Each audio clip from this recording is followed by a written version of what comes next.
Hello everybody, welcome to Natural Health Practices. My name is Kim. I am a nutrition associate here at Natural Health Practices. Hello everyone on Facebook, happy that you can join us tonight. I'm excited to be a part of this amazing team here because we all are so passionate about helping all of you, our community, people who watch on Facebook, whether nearby or even far away.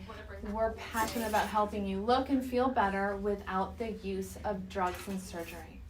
Okay, so tonight I will be talking about a somewhat controversial topic, mainly due to our infamous 1992 food pyramid, which is the standard American diet. I say somewhat controversial because we as Americans are beginning to wake up. We're beginning to understand more and more about the havoc that wheat is having in our bodies. I wanted to do this workshop because I recently had a couple new patients say to me, after they were tested for being sensitive to wheat, gluten, and grains, will I ever be able to eat this again? And my answer is, always. I will test your body later on in your healing cycle and we'll see how your body responds to it then. So it is my hope that after this workshop, everyone will have a better understanding of what is with our wheat. Okay, so let's dive in.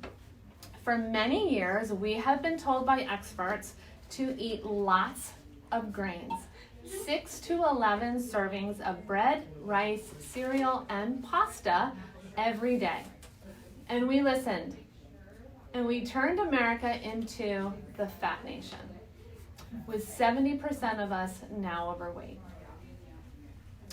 Even the Bible says that bread is the staff of life. But it's important to note that a completely different type of wheat was used in those times. On top of the traditional assumption that grains are good, brilliant marketers have been able to twist our view on grain products using phrases like whole wheat goodness, leading us to believe it's a healthy choice, right? The average American consumes about 133 pounds of flour every year in their food. That's more than 1/3 of a pound per person, per day, and some of us consume much more. And that doesn't include all the other grains and potatoes. So the question is modern wheat making people sick? My belief, after a lot of research, a lot of studying, a lot of listening to podcasts, the answer is yes.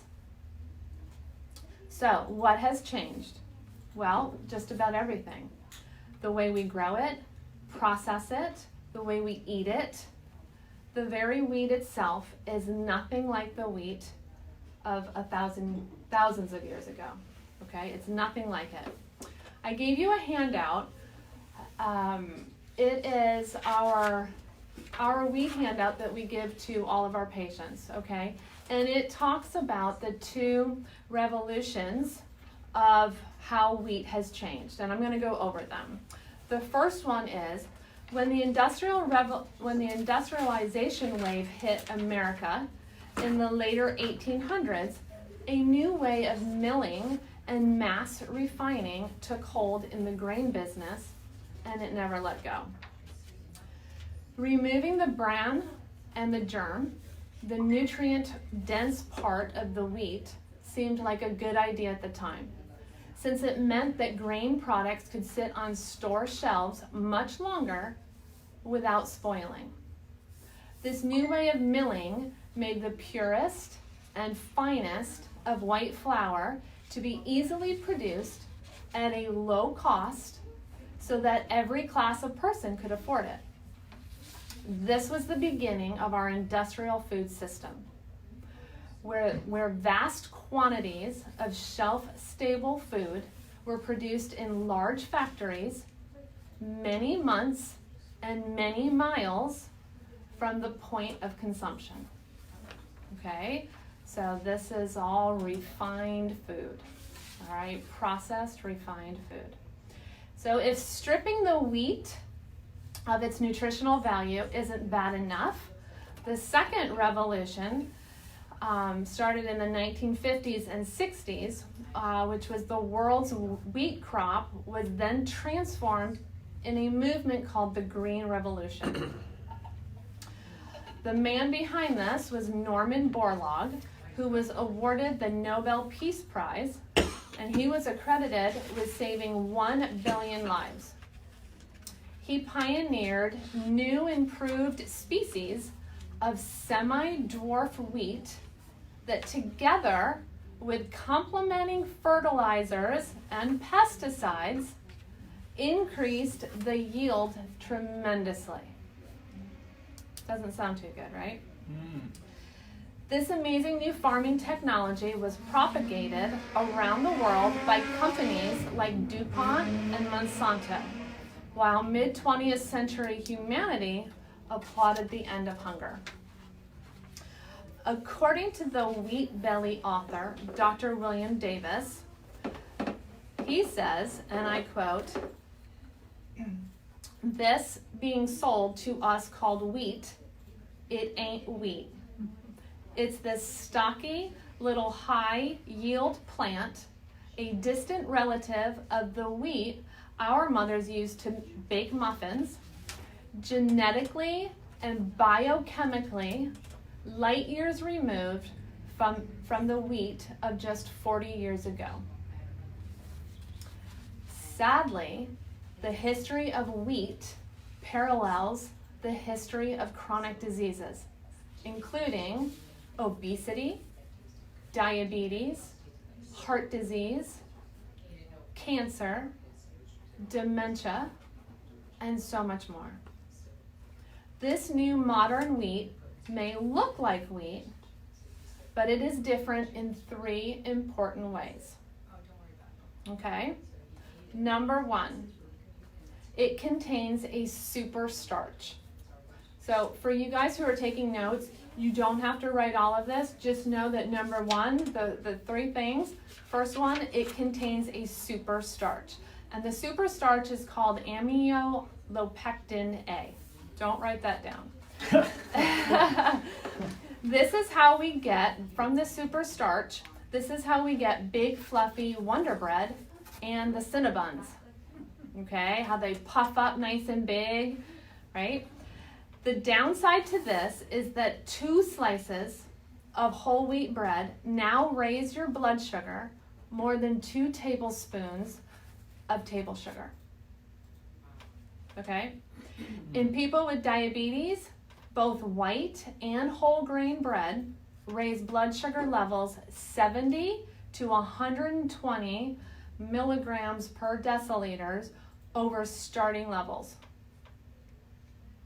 We know that foods with a high glycemic index make people store belly fat, trigger inflammation in the body, and give you a fatty liver, leading the whole cascade of obesity, prediabetes, and diabetes.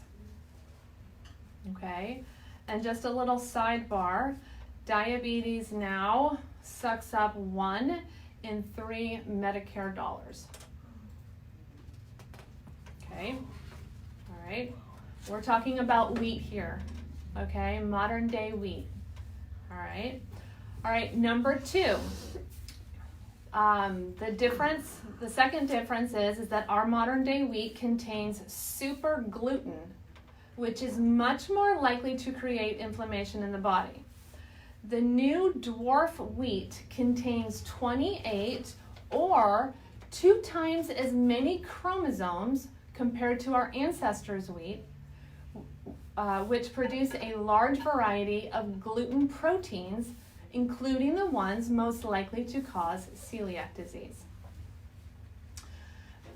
For those of you who are not that familiar with gluten, gluten is a protein found in wheat, barley, rye, spelt, and oats.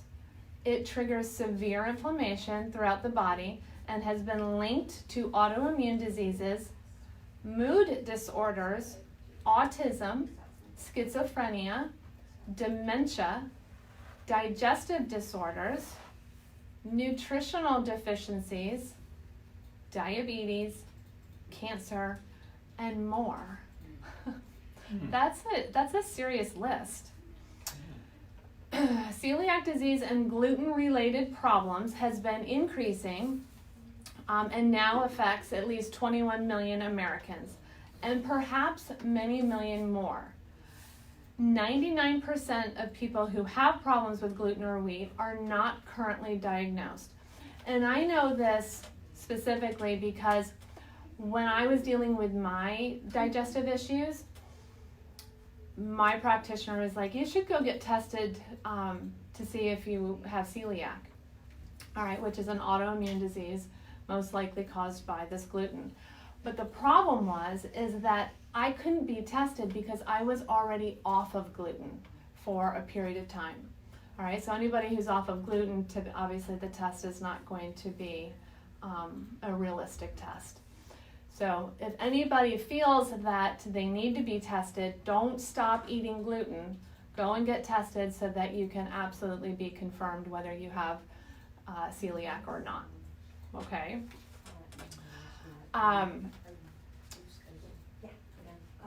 So just a little sidebar, I wanted to point out that clinically, what we're seeing here, 80% of people who walk through our doors we find that they have a sensitivity to wheat, gluten, and other grains. So 80%, all right? That actually comes from Dr. Shelley, who has been practicing for many, many years. So her number is 80%. The patients that I'm currently seeing, I've only had one patient that is not sensitive to gluten or wheat. One. So, isn't that crazy? That's pretty crazy. And actually, more and more people are coming in and they'll say, I already know I have a gluten sensitivity. All right, so I mean, this is why I'm saying people are really waking up and we are understanding this better. So have you guys heard of leaky gut? Yeah, okay. So what's even crazier is you don't have to have celiac disease to have leaky gut. Gluten has been found to negatively impact the lining of the gut, creating a leak or intestinal permeability. In this situation, the lining of the gut is supposed to be strong and tight, right? Keeping food, waste, and microbes inside the digestive tract. This new gluten, okay, this super gluten, can cause the release of an inflammatory protein called zonulin. Again, none of those words are not important for you to write down. This zonulin opens up the junctions in the lining of the gut and causes gaps, allowing particles to leak into the bloodstream where they don't belong, and creating an immune response. Your immune system then starts attacking these foreign proteins, leading to systemic inflammation that can cause heart disease, dementia, cancer, diabetes, and more. Okay? The third thing that makes this modern day wheat different, all right, so not only does wheat contain super starch, super gluten, making it super fattening and super inflammatory, but it also contains a super drug that makes you crazy, hungry, and addicted.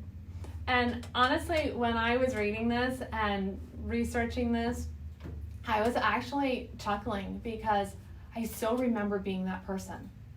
I truly remember being in the grocery store and reading that beautiful marketing all over the cereals, the cracker boxes, the cookies, you know, that whole wheat goodness. As long as it's whole wheat, it's good, it's healthy. I remember when I switched from goldfish that were just regular goldfish and went to whole wheat goldfish, and I thought I was like the best mom in the world. I'm like, yeah, Whole wheat. I am on board with this whole wheat goodness. Okay? Had no idea. Seriously, I had no idea. I was not only hurting myself, but causing serious problems with especially my daughter, which some of you already know that story, but I'm going to get more into a little bit more of my story in just a minute. Okay, so it contains a super drug that makes you crazy, hungry, and addicted. When processed by your digestion, the proteins in wheat are converted into shorter protein polypeptides called exorphins.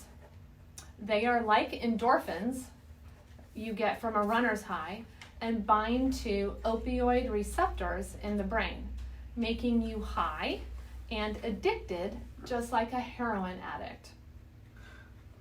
Right? Okay, so this reminds me also of a workshop that we do on sugar. So let me point out, wheat, starch, sugar. It all turns to sugar. Okay, so if you've heard of the fact that sugar is highly addictive, wheat turns into sugar, highly addictive. So these wheat polypeptides are absorbed into the bloodstream and get across the blood-brain barrier. They are called gluteomorphins, after gluten and morphine. These superdrugs can cause multiple problems, including schizophrenia and autism. But they also cause addictive eating behavior, including cravings and binging. Who here binges on broccoli? Would you rather binge on cookies and cake? Yeah, right? I mean, let's be honest. Absolutely. Even more alarming is the fact that you can block these. This was great. I read this when I was researching this. I was like, whoa.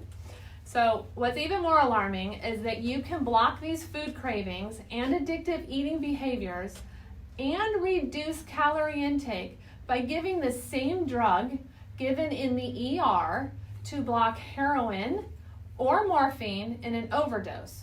And that drug is called naloxone. All right? So this is how serious it is. I mean, I mentioned that 70% of us are overweight, right? Mm-hmm. So that just blows my mind. When given this drug, naloxone, binge eaters ate nearly 30% less food. Okay, so it's crazy to think that we can give the same drug that we give to heroin addicts or people who have overdosed on morphine, that same drug to people who have binging problems or overeating problems. Okay, because the wheat, the sugar is so addictive.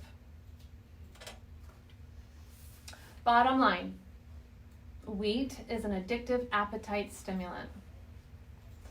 The problems with wheat are real. They're scientifically validated and they are present. Getting off wheat may not only make you feel better, lose weight, it may actually save your life. So, as a nutrition response testing associate, it is my desire to help as many people as I possibly can kick their symptoms to the curb and obtain their health goals. I have been a nutrition response testing patient for 6 years and have overcome digestive issues, fatigue, painful joints, depression, and pre-diabetes. That's right, pre-diabetes. I was shocked. It was right when I started my nutrition program. I had just come, not too long after, I had just come from my primary care physician's office, and I had done some fasting blood work. And I was astounded that my blood sugar level was at 110 milligrams per deciliters, okay, which is in the pre-diabetic range. Diabetes, type 2 diabetes, is up to 126 milligrams per deciliters. Okay, I was blown away. I never I knew that I was a carb junkie. Truly, I was a carb junkie. It's funny because I say, and a lot of the patients here say too, I don't eat sugar, but I do eat a lot of carbs. All right, and as time goes on through your visits here, you soon learn to know that starches or carbs is sugar. Okay, so initially we work on removing the refined sugars, all right, but then we slowly work towards reducing your entire carbohydrate intake. Not entirely, but reducing it, okay? So I honestly never thought that I would ever get that kind of message in my visit with my doctor. I was scared. And I remember talking to my practitioner, my nutrition response testing practitioner at the time, and he said, and if he was listening right now, he said, and I quote, "Stop eating all the carbs." And I'm like, okay, easier said than done. We just talked that this is addicting. It really is addicting. I've been there. I've been in those shoes. So as many of you know, you have to be ready. You have to be in that right space, ready to commit in order to make change come about. It was that moment that I realized that I really needed to make health changes. So it took baby steps, and I mean baby steps, and years to change my view on carbs, but I did it, all right? But it takes time, it really does. And now I believe with nutrition response testing, I am going to be one of the healthiest grandmothers on this earth. And now neither of my children are pregnant, but that has just been one of my goals in life, to be a healthy grandmother. And I really think that it comes from the years of physical therapy work that I did with senior citizens, because so many of them were unhealthy. They had multiple diagnoses. So I always, was so grateful that I could help them, rehab through their physical deficits. But even when we were done doing physical therapy, I knew that they weren't really healthy, all right? And then watching my mom and my dad go through cancer, all right? My mom is fighting cancer now. My dad passed when he was 72, so he was not a healthy grandparent. And my mother is struggling with cancer. So, I'm gonna try not to get emotional here. With this being said, it's so important to me to help as many people as I can through nutrition response testing, because we truly are able to help you get to the root of the problem. We're able to help you through or with nutrition coaching, all right? And take the baby steps that it takes to make those improvements. But you've got to be ready. You've got to really be committed, and you've got to be all in, all right? So, thank you for letting me be a little emotional. Good reason. What I love about what I'm doing right now is that my kids currently tell me that they think that I'm going to live forever. They're like, "Mom, you eat so well, and I just think you're going to live forever." Well, I'm here to tell you that nutrition is part of it. It's not all of it, but it's a huge part of it, okay? So I still have a long ways to go as far as being as healthy as I want to be, but it's a journey. All right, it's an awesome journey. It's an awesome journey when you love yourself that much to give yourself that gift of health. All right, and with life being as challenging as it is, sometimes you don't love yourself that much. Okay, And I'm finally getting to the point where, all right, I love myself this much, I'm gonna do it. So with that being said, I would be happy to help anyone. So we'll go deeper into that in just a few minutes. But let me tell you, so nutrition response testing, it really helps those people who have tried everything finally solve the puzzle of why they're not feeling well. I, as a practitioner, am able to test your reflexes and determine what sensitivities and toxicities that you have in your body, and then determine which nutrients are going to support your deficiencies so that your body can start to heal. Okay? It's a wonderful thing. So let me show you how nutrition response testing works by taking a look at this triangle. I hope that I'm still in the view here. All right. You are.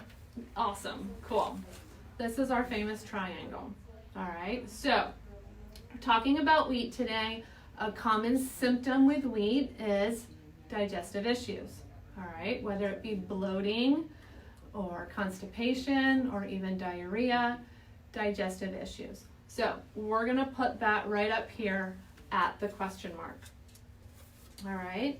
So what we see clinically when people come in with digestive issues and we test them, they typically have 1 or 2 organ dysfunction going on. All right. And they have nutritional deficiencies. Okay. So then it's our job to figure out why. All right. So this triangle, all 3 corners connect with one another. All right. They work in unison with one another. So when you are having nutritional deficiencies, you're going to have a symptom. All right. The more symptoms you have, the more organ dysfunction you're going to have. All right. And this can work in any one of the directions, okay? So all of these are connected. In the medical field, you go in, you have the symptom that you're currently dealing with, and they give you a drug. They wipe it out, they wipe that symptom out for a period of time, hopefully, if that drug works well for you, okay? But they don't get to the root of the problem. So they're just masking it, all right? Nutrition response testing, through our testing, allows us to determine which organ is under stress, what nutritional deficiencies you have, so that we can help that symptom be gone. All right, does that make sense? Mm-hmm. Awesome. All right.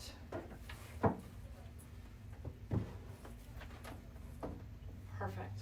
Okay. In just a few minutes, I'm going to have Megan come up here. But before I have her come up here, so nutrition response testing, we use muscle testing, okay, to determine which organs are under stress and which nutrition is going to help your body heal. But first, before we go into the demonstration, I need you guys to understand that our nervous system, all right, which consists of the brain, the spinal cord, and all the nerves, all right, the central nervous system and the peripheral nervous system. It is our inner computer system. It is what our body runs off of. So in order to understand nutrition response testing and how it works, we need to really understand that this computer system is what we run off of, okay?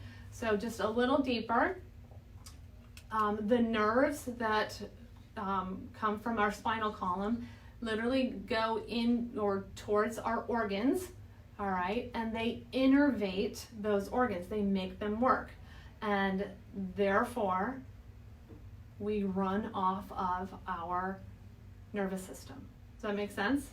All right, and then there's messages going to and from the nerve, from the brain back to the brain, all of it, okay?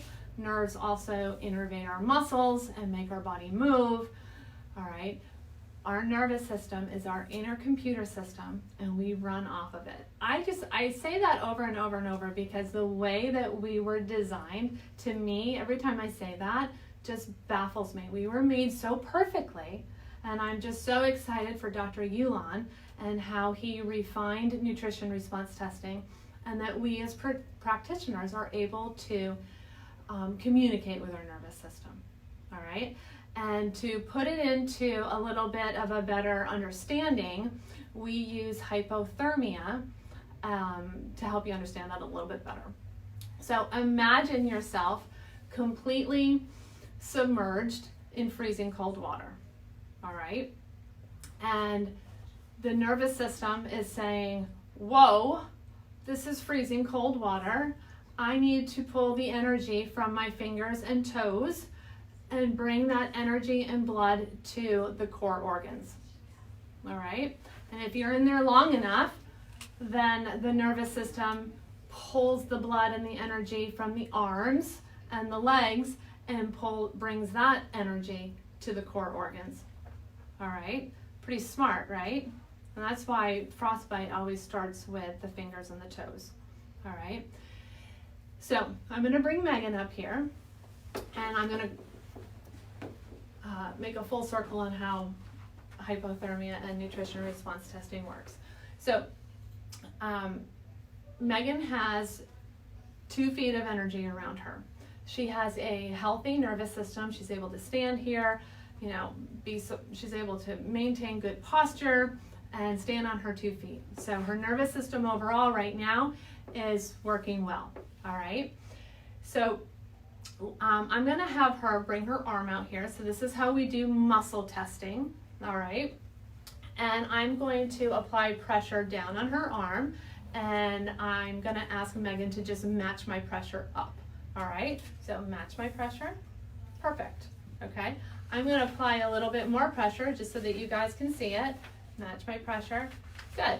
So what this tells me is that this muscle here in the front part of her shoulder is strong, all right? And that muscle will be a good indicator muscle for me to test her body with, all right? So if Megan's body was under stress, well, let me just put it this way. Let me back up a little bit. If I was to apply pressure to Megan's arm and stomp on her foot with a high stiletto heel that really penetrates her foot, all right in between her second and third toe, all right, really like super 6-inch stiletto, all right, and I was to stomp on her foot, all right, and push on her arm, what do you think her nervous system is going to say? Is her arm going to stay strong, or is it going to go down? Down. It's going to go down. The same way the nervous system is talking to the body when you're fully submerged in freezing cold water, okay? The nervous system is saying, whoa, wait a minute, I got a huge problem here in my foot. I got a ton of pain radiating from my toes, all right? I don't care about the energy in this arm. As a matter of fact, I need this energy in the arm to go to my toes, all right? So the arm is gonna go weak. So it's the same thing when we test the body, all right? Once I find out that you are testable, all right, I test a reflex and we find out that you're testable, and then I find that you have a strong indicator muscle and I can use this muscle, all right, then I can go ahead and test your body. So let's think about, I'm gonna just for the camera purposes, use this arm. So we're talking about wheat today, digestive issues. So let's say that Megan's stomach, okay, is already under stress. She just had a big, huge sub with quote unquote whole wheat bread, all right, and all the trimmings, all right, a 12-inch, not a 6-inch, but a 12-inch, okay, and she has this every day. This is her lunch every day. She loves it. But she's realizing that she has a lot of bloating and constipation, All right, so she tells me all this in the new patient exam, and then I go to test her. I figure out that she's testable. I apply pressure to her stomach, all right? And as I apply pressure to the stomach and push on the arm, her arm goes down. Why? Because the nervous system, the stomach is already under stress. The nervous system does not care about the arm, me pushing on it. It says, I need to protect the stomach.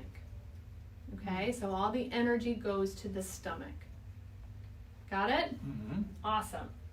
Okay, so once I realize that her stomach is the priority, all right, then I need to determine which whole food natural supplement is going to work best for Megan's situation, her stomach. All right, and to back up just a little bit, we have test kits, and our 5 barriers to healing, okay, are food sensitivities. We have an assortment of food sensitivities. We have immune challenges, all right, that include bacterial, viruses, fungi, and parasites.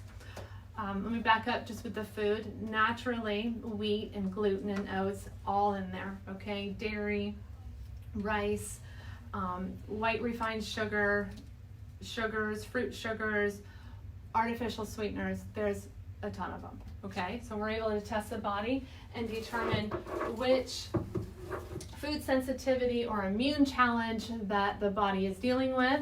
And then we also have metals and chemicals. So we have a whole slew of metals that we tend to come in contact with, as well as chemicals, all right? And these form toxicities in our body, okay? And then the 5th stressor is scars. All right, so we use wheat germ oil to determine whether or not any scars are keeping the body from healing. All right, so once I figure all of that out, I then test Megan's body for which whole food natural supplement is going to support her stomach, all right, and give her relief. All right, so how we would do that is, well, let me back up by saying that this is an example of a digestive enzyme, all right?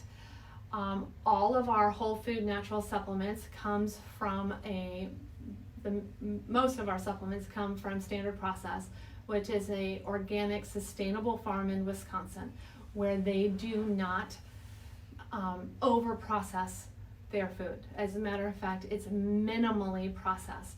And what that means is that all the enzymes are intact, all right, the nutrients are intact, so that this is basically food in a bottle. And because it's food in a bottle, it has energy, okay? So in each of the bottles, they are energy. And because Megan has 2 feet of energy around her, all right, I can then put this into her hand, have you hold this one, put that into her hand, and apply pressure to the stomach. And if her nervous system likes the energy that is coming from this bottle of food, all right, then instead of the arm going weak, okay, because we found out that there was stress in it and the arm went weak, instead of the arm going weak, it would then stay strong, okay? And that is how we determine which nutrients your body likes, and then we dose it appropriately, 1 supplement at a time, all right? And we determine the appropriate dosage for your body. Super cool, right? Mm-hmm. Awesome. All right. Thank you so much, Megan. So I know that can be a little confusing, and I remember when I first heard it, I was thinking, really? And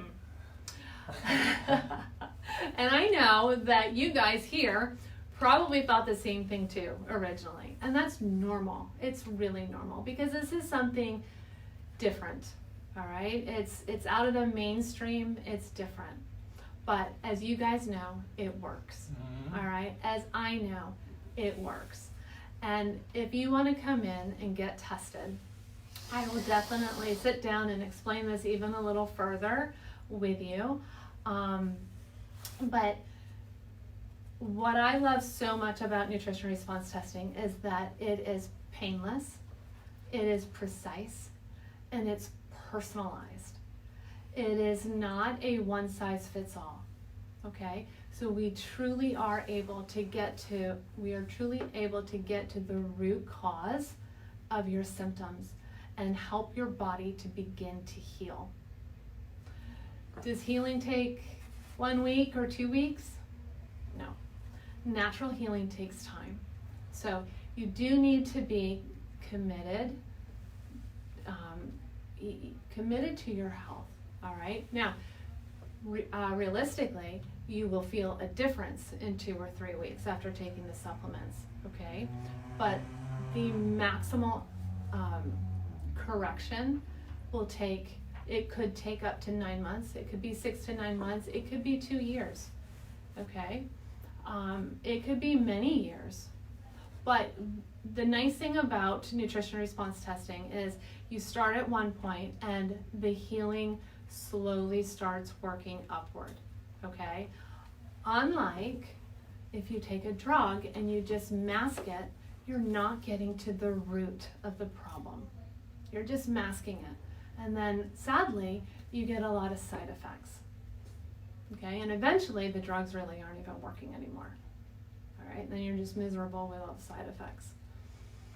So, any of you on Facebook, if you have friends or family that you want to give the gift of health during this holiday season, please call us. We will get you scheduled for a new patient exam. We are here Monday through Friday, and we want to help. It is our mission to help as many people as possible. We want you guys to be able to fulfill your dreams and your passions and to be extremely healthy along the way. So thank you, Facebook. We're gonna sign off with you for now.